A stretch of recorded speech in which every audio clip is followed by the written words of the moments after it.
அளவற்ற அருளாளனும் நிகரற்ற பேரன்பாளனுமாகிய எல்லாம் வல்ல அல்லாஹு தாலாவிற்கே எல்லா புகழும் புகழ்ச்சியும் உரித்தாகட்டும். அந்த ஏக இறைவனின் சாந்தியும் சமாதானமும் உங்கள் அனைவர்கள் மீதும் நம் அனைவர்கள் மீதும் என்றென்றும் உண்டாகட்டுமாக என்று நான் இந்த நேரத்திலே பிரார்த்தனை செய்து கொள்கிறேன். கண்ணியத்திற்கும் மரியாதைக்கும் உரிய ஊடகவியலாளர்களே, நாம் நமது நாட்டிலே, குறிப்பாக நமது மாநிலத்திலே பல்வேறு விதமான விஷயங்களை வெவ்வேறு விதமான தளத்திலே கொண்டு போய் சேர்க்கின்ற மிக பெரும் பொறுப்பினை ஊடகவியலாளர்களாகிய நீங்கள் செய்து கொண்டிருக்கிறீர்கள் என்பதில் எந்த விதமான சந்தேகமும் கிடையாது. அதே சமயத்தில் நாம் மனித சமூகத்தின் மீது உண்டான அக்கறையின் மூலமாகத்தான் இவைகள் அனைத்தையுமே நாம் என்ன செய்கின்றோம், செய்து கொண்டு இருக்கின்றோம். அந்த அடிப்படையிலே மனித சமூகத்திற்கு கேடு விளைவிக்கக்கூடிய பல வகைகளை அனைவர்களுமே சேர்ந்து எதிர்க்கக்கூடிய ஒரு நிர்பந்த சூழல்கள் இப்பொழுது நிச்சயமாக அதிகமாகிவிட்டதை நாம் என்ன செய்கின்றோம், நாம் இங்கே பார்க்கிறோம். அந்த ரீதியிலே தான் நாங்கள் இப்பொழுது ஒரு பரப்புரையை தொடங்கி செய்து கொண்டிருக்கிறோம். மது போதைக்கு எதிரானது, அதாவது மது இல்லா போதை இல்லா தமிழகம், தமிழ்நாடு என்ற ரீதியிலே ஒரு பரப்புரையை மேற்கொண்டு இருக்கின்றோம். அதையே நாங்கள் இங்கே ஒரு தலைப்பாகவும் இந்த பத்திரிகையாளர் நிகழ்ச்சியிலே வைத்திருக்கிறோம். என்னன்னு சொல்லிட்டுன்னு சொன்னா, எல்லா விதமான தீமைக்கும் மதுதான் காரணமாக இருக்கிறது என்பதை நாம் தொடர்ந்து பார்த்து கொண்டு இருக்கின்றோம். எங்கள் இறை தூதருடைய ஒரு வாக்கு கூட இருக்கிறது, அனைத்து தீமைக்கும் தாய் மதுவாக இருக்கிறது என்று சொல்லி. ஆக மதுவின் மூலமாக ஏற்படுகின்ற பல்வேறு விதமான சமூக சீர்கேடுகள்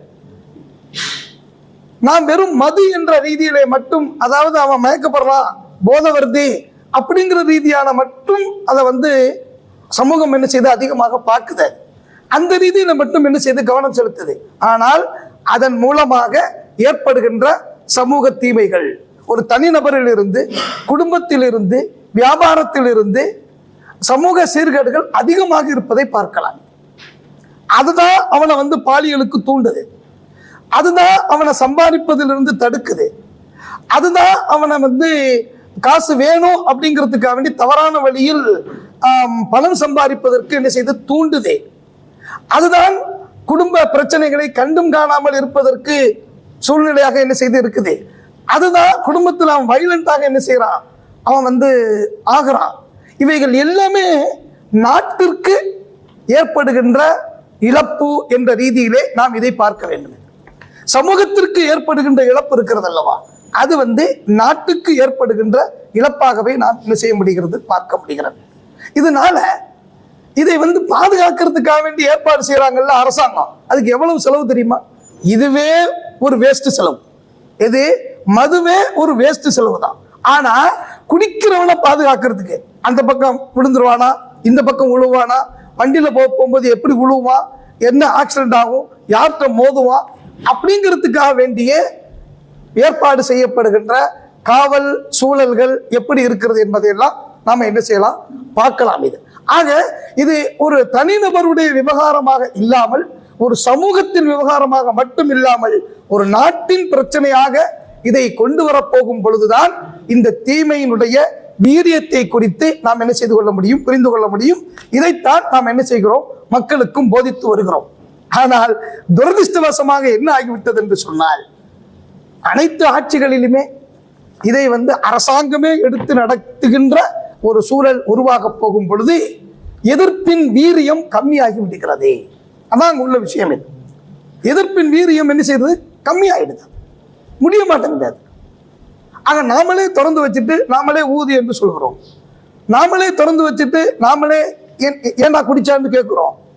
அப்போ அவன் அந்த தீமை செஞ்சுட்டு வந்துட்டான்னு சொல்லிச்சுன்னா, ஏன் அந்த தீமையை செஞ்சா, ஏன் வன்புணர்வு செஞ்சா, ஏன் இப்படி பண்ணா, ஏன் ஆக்சிடென்ட் ஆக்குனா அப்படின்னு கேட்டாவே அவன் சொல்ற ஒரே வார்த்தை குடிச்சிருக்கிறான்.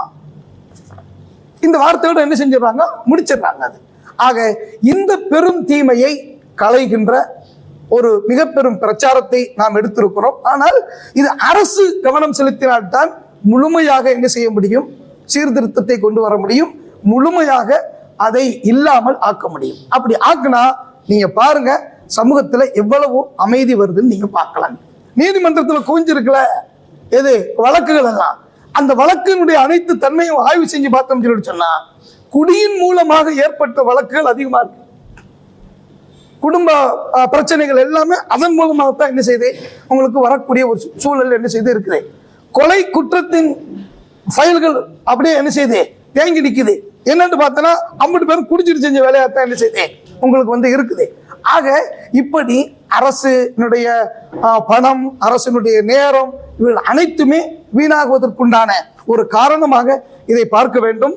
ஆனால் என்ன அரசு சொல்லுதுன்னு சொல்லிட்டுன்னு சொன்னா அரசை நடத்துறதுக்கு காசு வேணும்னு சொல்லுது.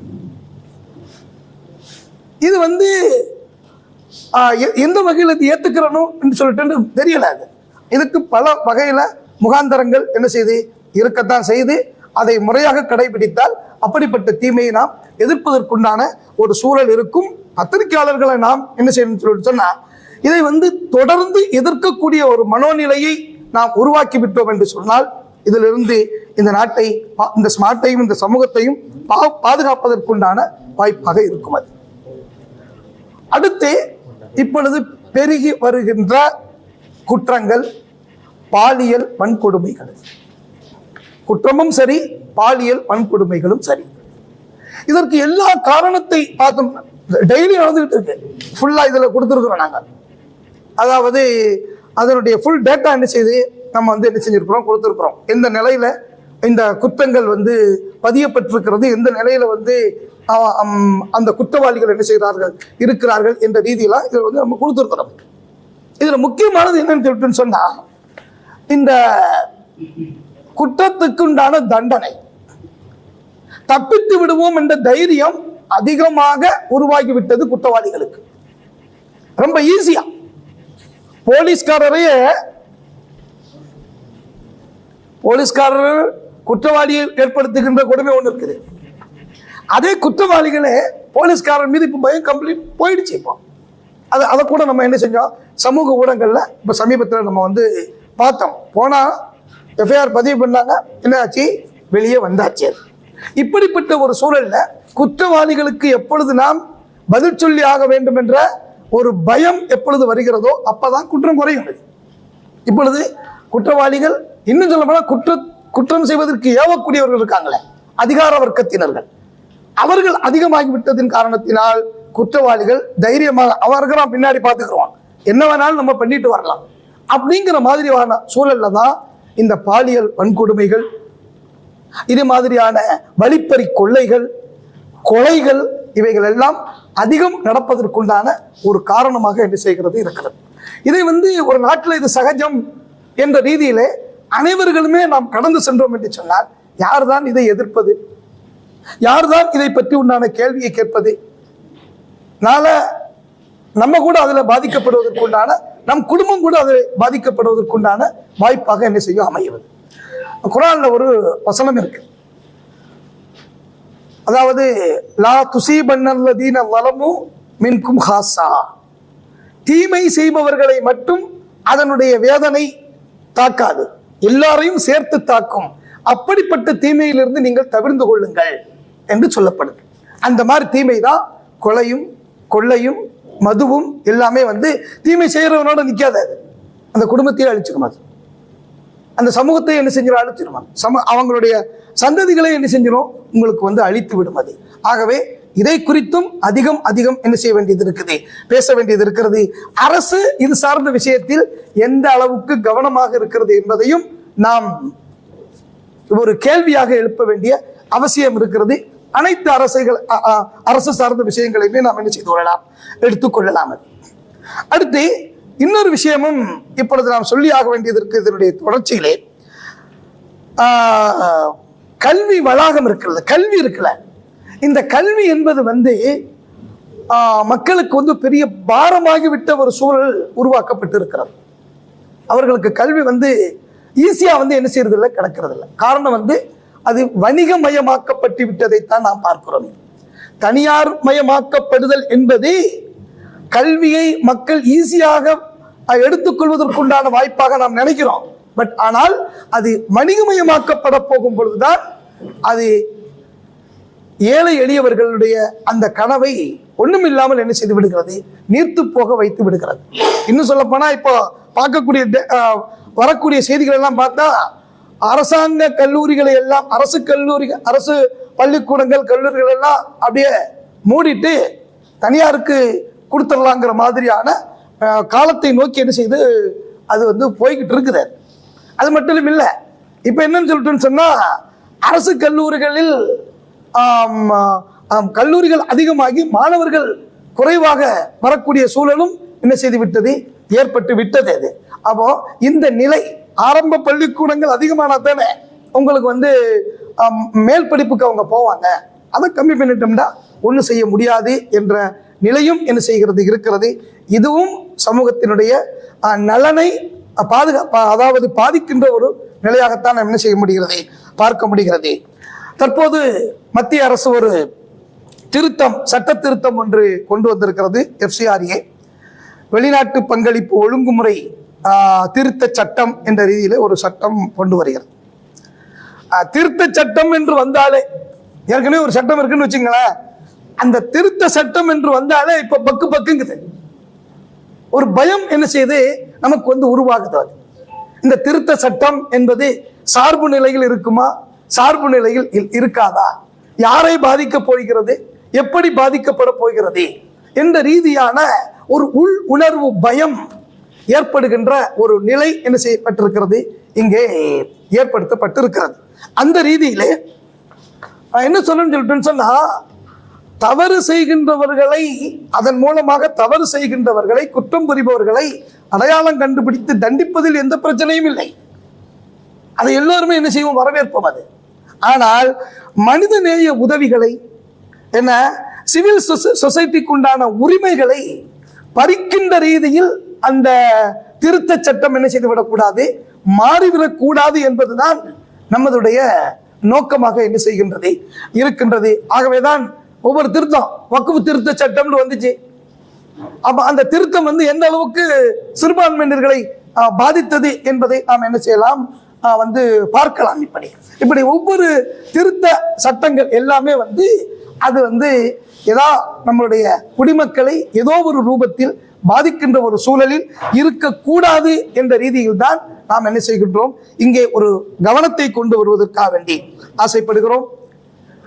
அதற்கப்புறம் இறுதியாக வந்தே மாதரம் பாடல் ஒரு சர்ச்சையாக இருப்பதை நாம் பார்க்கிறோம். நாம் என்ன சொல்லணும்னு சொன்னா, நாட்டுப்பற்று என்பதை நிரூபிக்கின்ற ஒரு வகையாக மட்டும் இது இருக்கிறதா என்பதை மட்டும்தான் நாம் யோசிக்கிறோம். நாட்டுப்பற்றை நிரூபிப்பதற்கு எவ்வளவோ விதமான வழிவகைகள் என்ன செய்கிறது இருக்கிறது. அது போன்ற விஷயங்களை ஊக்குவிப்பதில் எந்த பிரச்சனையும் இல்லை. ஓகே, இந்த பாடல்கள் இருக்கிறதா, இந்த பாடல்கள் யாரை பாதிக்கிறது என்பதையும் நாம் என்ன செய்யணும், பார்க்கணும்.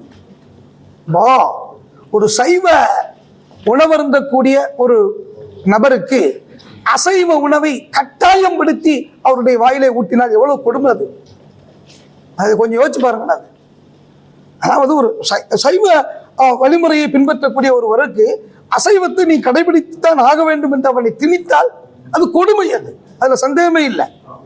அந்த மாதிரி ஓரிரை கொள்கை உடைய சமூகத்திற்கு பலதெய்வ கொள்கை உடைய ஒரு சூழலை உருவாக்க நீ ஏற்றுத்தான் ஆகணும், நீ சொல்லித்தான் ஆகணும் என்ற அந்த நிலை உருவாக்கப்பட்டால் அது எந்த வகையில் ஏற்றுக்கொள்ளக்கூடிய ஒரு நிலை?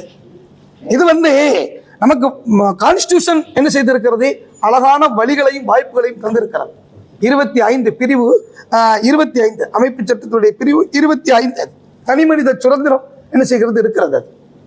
அப்போ ஒவ்வொரு மனிதனும் தான் பின்பற்றக்கூடிய, தான் விரும்பக்கூடிய மதத்தை பின்பற்றலாம், தான் விரும்பக்கூடிய மொழியை பேசலாம், தான் விரும்பக்கூடிய மதத்தை பிரச்சாரம் செய்யலாம், அதை வழிமுறைப்படுத்தலாம். அதுல எந்த இதுவும் இல்லை. அப்ப இப்படி இருக்க போகும் பொழுது ஓரிரை கொள்கை, உருவமற்ற இறைவன் என்ற ரீதியில வணங்கி கொண்டிருக்கின்ற ஒரு முஸ்லிம் சமூகம் வந்து இது எப்படி வந்து இந்த பாடலின் மூலமாக பல தெய்வ அல்லது தெய்வ வழிபாட்டு கொள்கையின் அடிப்படையிலான விஷயத்தை வலியுறுத்துகின்ற ஒரு நிலை உருவாக்கப்படுவதை நாம் என்ன செய்கின்றோம், பயப்படுகிறோம். இது கட்டாயம் இல்லை என்ற ஒரு வார்த்தை என்ன செய்யப்பட்டிருக்கிறது, பயன்படுத்தப்பட்டிருக்கிறது. ஆனால் அவமதிப்பு என்ற வார்த்தையில எல்லாம் வரும். நீ வாய முணங்கல அப்படின்னு வரும். அது எந்திரிச்சு நின்றெல்லாம் பிரச்சனை கிடையாது. ஆக இப்படிப்பட்ட ஒரு கான்ஸ்டிடியூஷன் வழங்கி இருக்கின்ற ஒரு அருமையான ஒரு சுதந்திர சூழலை நாம் ஏன் பறிக்க வேண்டும் என்ற ரீதியில் தான் இந்த விஷயத்தையும் நாம் என்ன செய்ய வேண்டியது இருக்கிறது, யோசிக்க வேண்டியது இருக்கிறது. அருமை ஊடகவியலாளர்களே, உங்கள் மூலமாகத்தான் இதற்குண்டான நியாய சூழல்களை சமூக மக்களுக்கு மத்தியிலே கொண்டு போய் சேர்க்க முடியும். அந்த ரீதியிலே ஜமாத்தே இஸ்லாமியின் இந்த நிலையை சரியானதாகவும் நேர்மையானதாகவும் யாருக்கும் பாதிப்பு வராத வகையிலும் நாம் இந்த விஷயத்தை மக்களுக்கு மத்தியிலே கொண்டு சென்றிருக்கிறோம், பேசியிருக்கிறோம். அதைத்தான் இங்கேயும் நாம் என்ன செய்கின்றோம், பேசிக் கொண்டிருக்கிறோம். ஆகவே உங்களுக்கும் இதன் மீது உண்டான பொறுப்புகள் இருக்கிறது.